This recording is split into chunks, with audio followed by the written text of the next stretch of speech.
Зелима Албегова приговорили к 3,5 годам в колонии общего режима с лишением воинского звания и последующего устройства в любых госорганах. Арсену Усланову дали 1,5 года в колонии поселения. Приговор по резонансному делу об избиении офицеров сегодня вынес судья. В зале тут же начались беспорядки.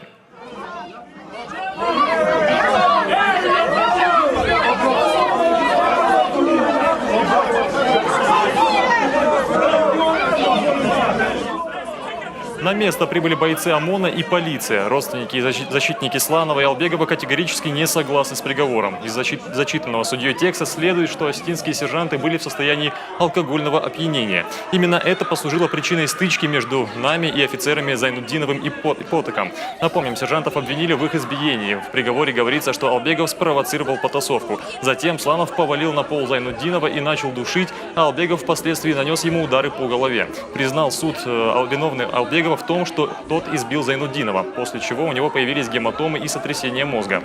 Албегов и Сланов свою вину не признали и считают приговор несправедливым. В течение 10 дней есть возможность обжаловать решение судьи в суде высшей инстанции.